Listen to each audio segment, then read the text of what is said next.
Without question, if you are to ask somebody the number one reason they don't squat, they're gonna tell you they have bad knees. When realistically, it is not what's going on with your knees. It's generally something that's happened above or below your knees. Today, we're talking specifically below and talking about your ankles. No matter the type of the squat you're doing, the one thing you wanna make sure of that your ankles are working for you and not against you, which means having better ankle flexion, better ankle mobility, so that we can get into the bottom of a squat in an upright position. Now, I've watched and evaluated thousands of athletes squats, and I can tell you without a doubt, one of the biggest things that prohibited them is that vertical shin. This doesn't allow them to get to the bottom of a squat in an upright position. That knee needs to travel forward in order to get into that stable position. Now, I'm sure you've seen this, you know what I'm talking about. You watch someone squat, they have a very vertical shin, their heels come up off the ground, the chest drops forward. If you're doing a back squat, it pushes you forward even more so.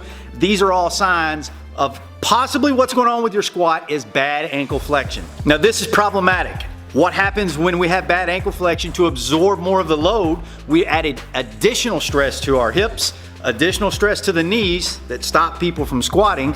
So the reason you may have bad knees from squatting is the bad ankle flexion. Now, there's a couple things that go on with this. Is the issue with the ankles, is it bone on bone, which is more the front of the ankle where the talus and tibia meet, or is it the rear calf and Achilles area? So you gotta think, is it structural or is it muscular? So that we can evaluate and do that. I'm gonna show you guys 3 of the stretches I do almost daily before any activity that involves a squat. This is one that I do, I teach to my athletes. I get a lot of questions on what I do for mobility on squats all the time. This is what I'm gonna show you guys. The first stretch that we're gonna do is one with a band. This is the one where we're talking about where the tibia and talus meet. So if you go to squat and you feel a pinch in the front that's like bone on bone, this is what that stretch is helping release. We're gonna take the band, gonna place it around our ankle. I know you guys seen me do this before, but as we're stretching, we're moving the ankle back and forth, getting a nice deep floss into the ankle, hopefully work out a lot of that tension that's going on. Now, don't have this band up high on the ankle. You want it right at the bottom where the foot and the ankle tend to meet. If we're not doing this here and you're just pulling this forward, guys, all we're doing is some simple stretching, and we're not attacking the area that we're trying to get to in order to get more ankle flexion ready for these squats. The second one, this is without a doubt one of my absolute favorites. We're just gonna do this on a bench.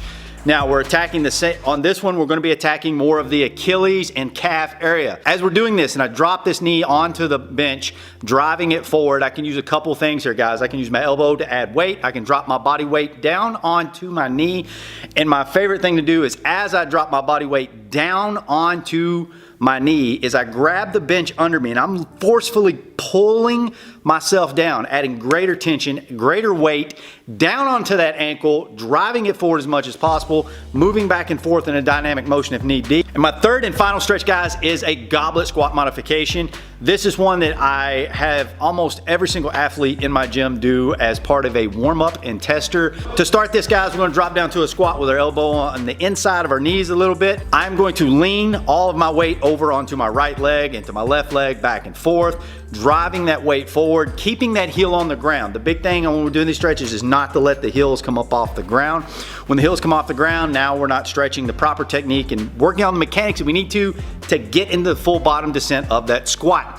Now, if you don't have a plate available, you can do this with a barbell, okay? You can set the barbell across your knees, the same thing, moving back and forth, right, pushing the weight to the right side, pushing the weight to the left side. If you don't have any of these tools available, guys, you can also just do it with your elbow on the inside of your knee, dropping your weight forward, keeping that heel on the ground. Now, if you do all these 3, you should be able to get further and deeper into a squat in a more upright position, letting that knee track forward over the toes so that you don't have that vertical shin. I promise you guys, try these, give them a shot, see if they don't improve your squat. And as always, guys, see you in the gym.